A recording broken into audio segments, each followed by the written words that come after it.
O que seria a têmpera? A têmpera consiste em aquecer o aço acima da zona crítica. Ora, se eu aquecer o aço acima da zona crítica, ó, eu tenho ferrita, né, ó, CCC, aqueci acima da zona crítica, eu vou ter a mudança da microestrutura. Que nova microestrutura é essa? É a austenita. A austenita tem estrutura cúbica de face centrada. Quando eu chegar nessa região aqui, nessa fase, eu vou ter um resfriamento, ó, o gráfico do resfriamento, ó, brusco, quase em torno de 1 segundo.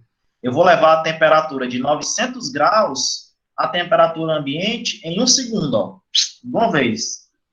O que foi que eu disse? Essa austenita, ela comporta mais carbono. Como eu resfrio bruscamente, eu não dou tempo para a microestrutura voltar para cá, ó. Ela não tem tempo para se organizar desse jeito de novo, então ela congela naquela posição.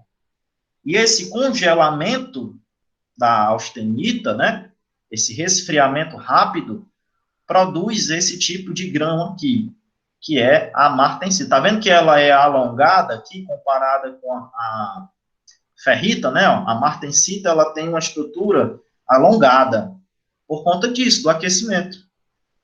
E essa estrutura, ela é tetragonal compacta, tá? Então, qual é o objetivo da têmpera?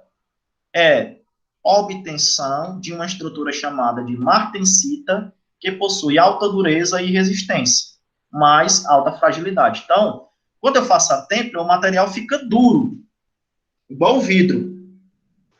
E aí tem um conhecimento que eu já comentei várias vezes para vocês, que é o seguinte: o que aumenta a endureza,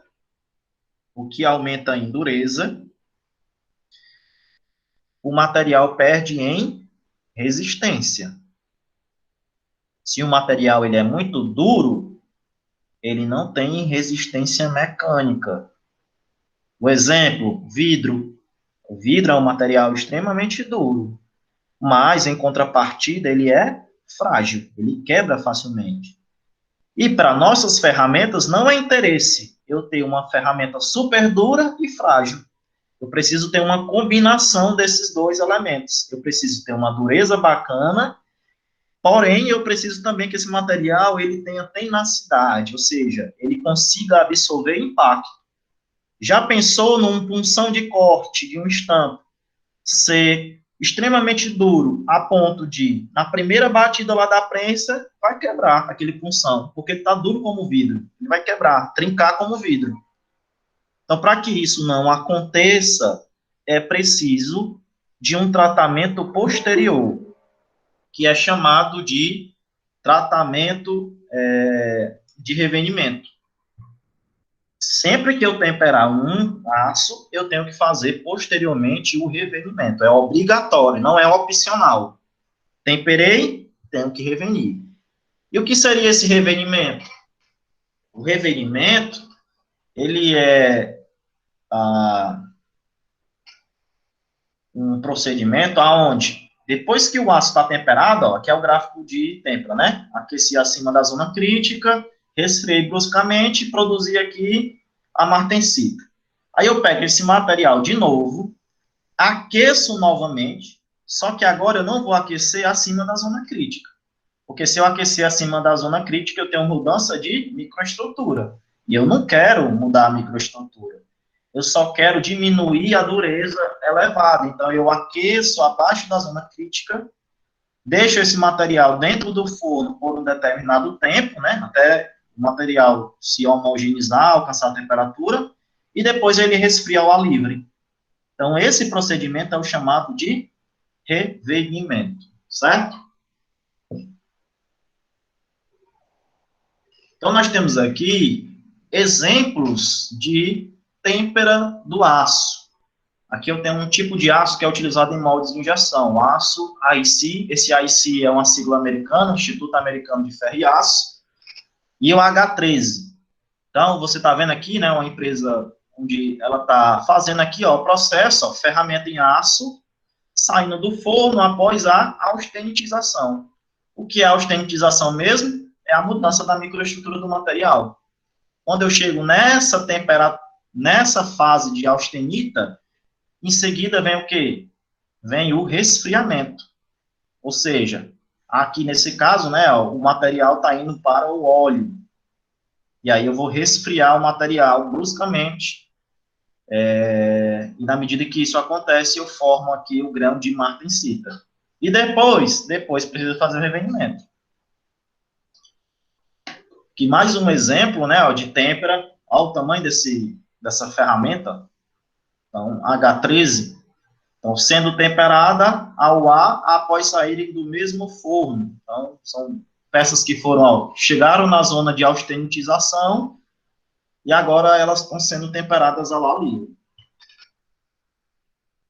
Algum motivo para ser o óleo, ou é um óleo específico? O líquido refrigerante, na maioria das vezes, pode ser óleo ou pode ser água. Quando é que eu vou utilizar óleo? Quando é que eu vou utilizar água? Aços que têm teores de carbono elevados, eu tenho que resfriar no óleo. E aços que têm baixo teor de carbono, eu tenho que resfriar na água. O porquê disso, professor? Porque a água e o óleo, eles resfriam em tempos diferentes. Se eu quero um resfriamento mais rápido, eu vou resfriar onde? Na água ou no óleo?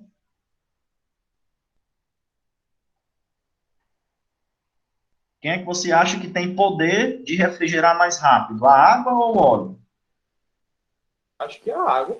Hã? A água? A água? A água. Se eu quero resfriar mais bruscamente, eu utilizo a água. Então, se essa velocidade de resfriamento ela é rápida, eu utilizo água. Se a velocidade de resfriamento vai ser baixa, vai ser óleo. E aí, professor, como é que eu vou saber? Vai ter tabelas, né? Esses procedimentos aí seguem tabelas, ensaios pré-estabelecidos.